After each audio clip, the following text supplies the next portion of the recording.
welcome to our little tale of woe, triumph against impossible odds, terror, and managerly responsibility. Our story begins in the calm waters above the town of Bikini Bottom.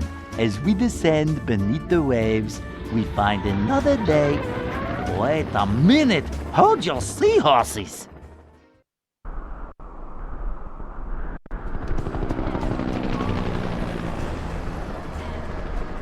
I can't believe this is happening here! It's horrible!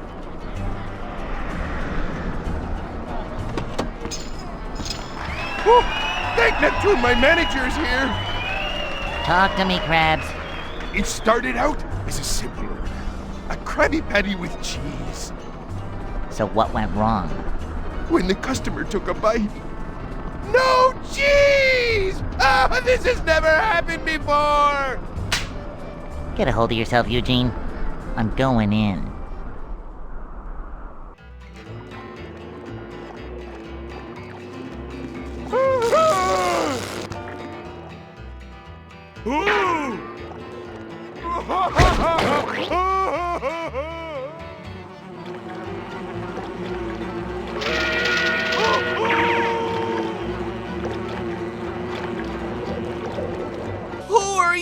I'm the manager of this establishment. Everything is gonna be just fine. I'm really scared, man! You got a name? Phil?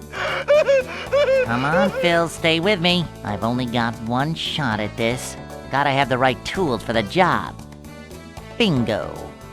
Now I want you to do me a favor, Phil. What? Say cheese. The beginning. A little yellow friend awakes from his slumber and prepares for the biggest day of his life.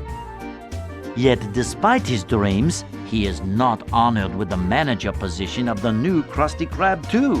So he sulks off to drown his depression in ice cream at the local Goofy Goobers. Across the street, jealous of Mr. Krab's success, the diabolical Plankton hatches Plan Z. He steals King Neptune's crown and frames Mr. Krabs for selling it to the far-off and dangerous land of Shell City. Let us now join our heroes in the midst of their self-pity. Hey, buddy, come on, wake up. Huh? Where am I? It's 8 in the morning, closed. Go collect your friend and get out of here. Hey, buddy! Come on up here and join the party! SpongeBob! SpongeBob! What's up, Patrick? You have got to try this new dot broom game. Dad! Where? Whoa! Hey, it's you two again. I missed you guys.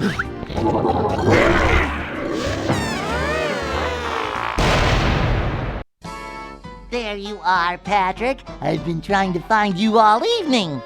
It's 8 in the morning, SpongeBob. Oh my gosh, 8 o'clock. I am late for work. Mr. Krabs is gonna kill me. Oh, Mr. Krabs. Back at the Krusty Krab, King Neptune confronts Mr. Krabs about his alleged thievery. He asks if there is anyone present who may vouch for Mr. Krabs' character, and our yellow knucklehead McSpazatron shows up to accuse Mr. Krabs of being a horrible person. King Neptune zaps Mr. Krabs, causing SpongeBob to sober up quickly.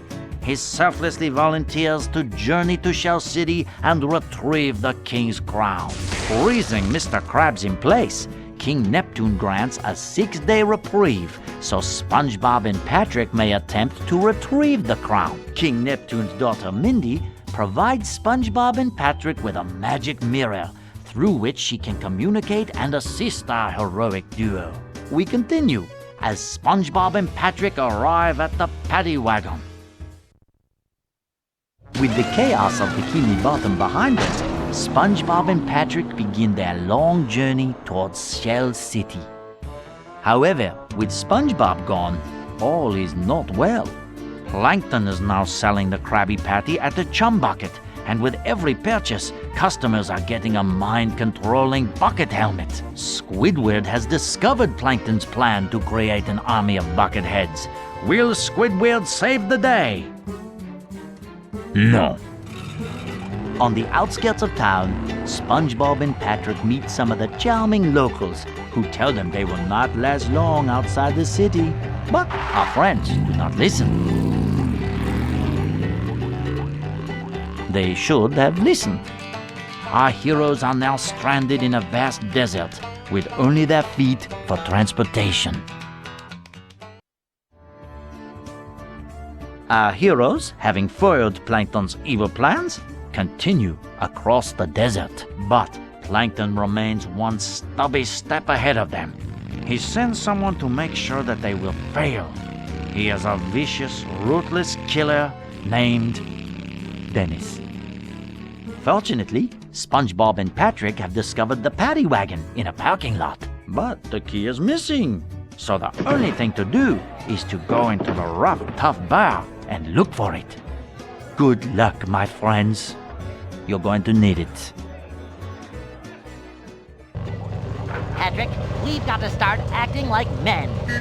SpongeBob. I'll be right back.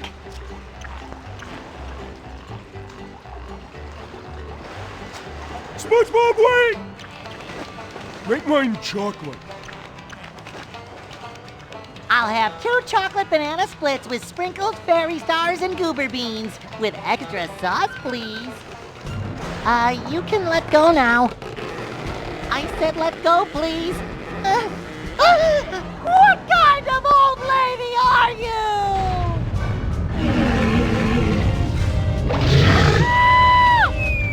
I'll save you, SpongeBob!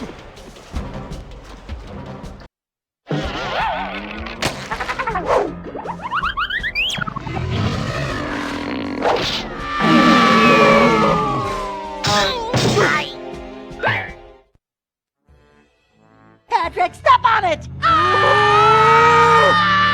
Come on, kiddies, have some ice cream. Jump for it, Patrick! And so, the hideous creature was vanquished by an even more hideous creature coming from the deep ocean trench. Well, we lost our car again. Never mind the car. Where's the road? There's the road, on the other side of the deep, dark, dangerous, monster-infested trench. After gulping, SpongeBob and Patrick decided to throw in the towel. Luckily, Mindy arrived and showed them what was really going on back in Bikini Bottom. Plankton had transformed Bikini Bottom into Planktopolis.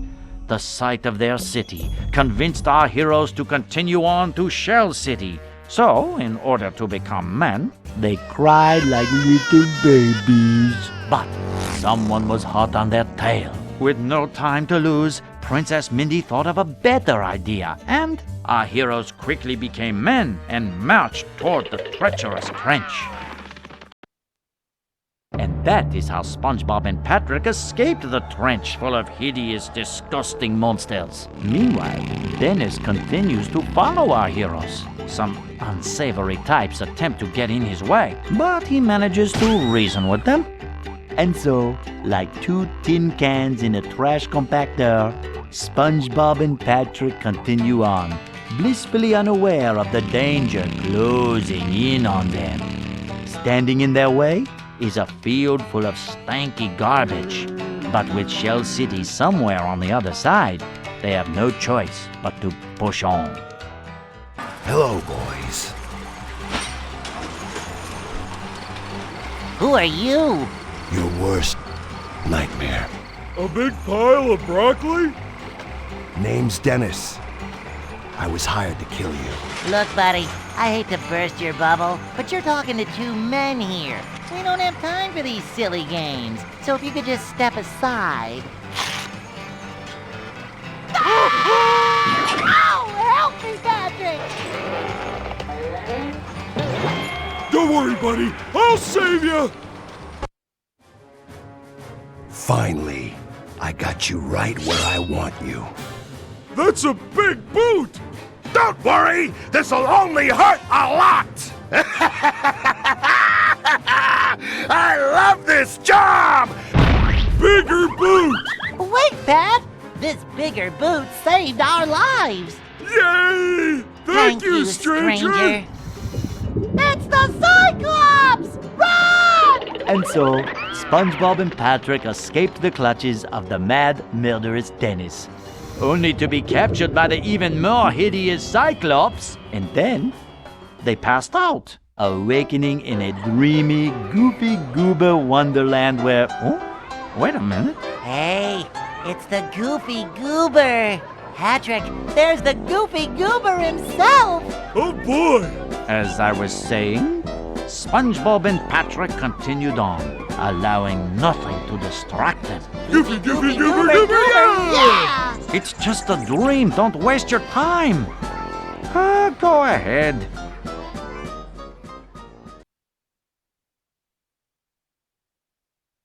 When SpongeBob and Patrick awakened from their sweet dreams of ice cream sundaes and dancing peanuts, they discover that they have become prisoners of the Cyclops. For you see, gentle viewers, our heroes had at long last made it to Shell City and had discovered its awful secret. Shell City was nothing more than a souvenir shop.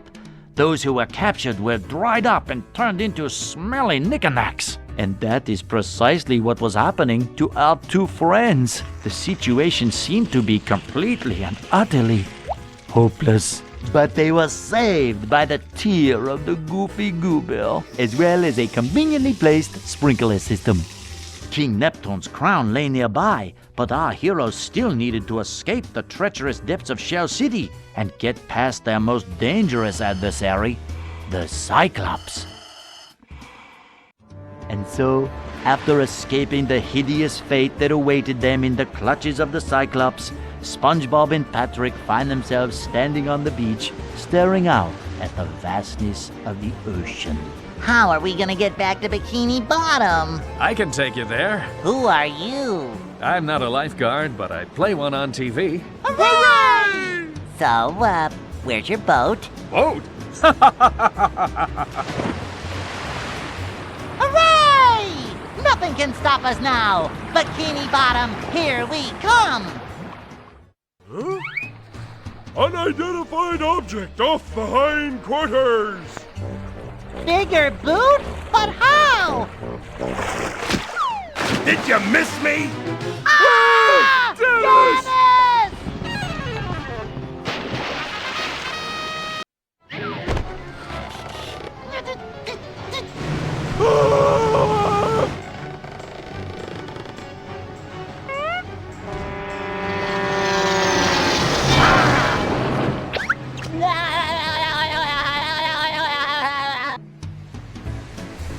Yay, Patrick! We did it! Hooray for SpongeBob and Patrick! Now, where were we?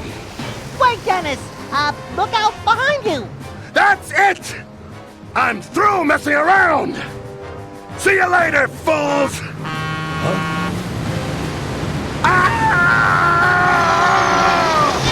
Goodbye!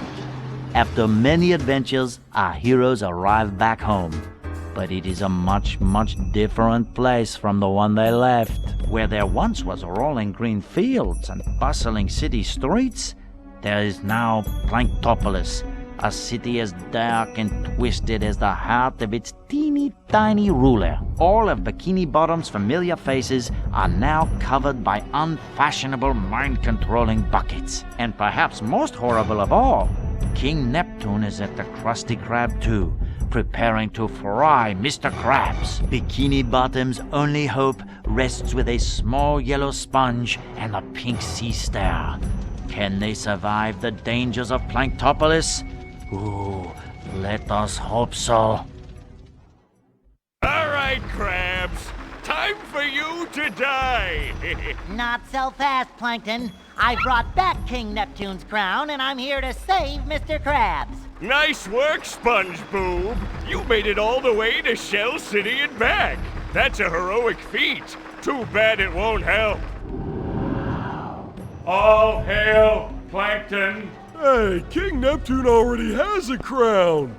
That's no crown, Patrick. It's one of Plankton's bucket hats. Plankton is controlling King Neptune. That's right.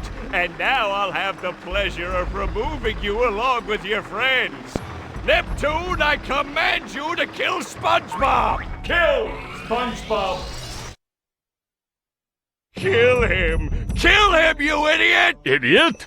No, idiot. French for handsome man. Eugene Krabs, it looks like you were innocent the whole time. Oh well, that's why pencils have erasers.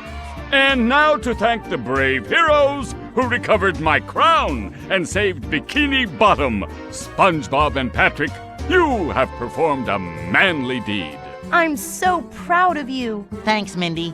I've learned a few things about myself. I may be a dork and a wingnut. And a knucklehead McSpazitron. Yes, but more importantly, I'm a kid, and I like being a kid. I'm just glad that everything is back to normal. And so ends the most heroic tale ever told in Bikini Bottom. And as the sun sets over the island paradise above the waves, we must stop and wonder, how long until the sequel? Depends on the box office. Now go outside and get some sun. You look awful pale.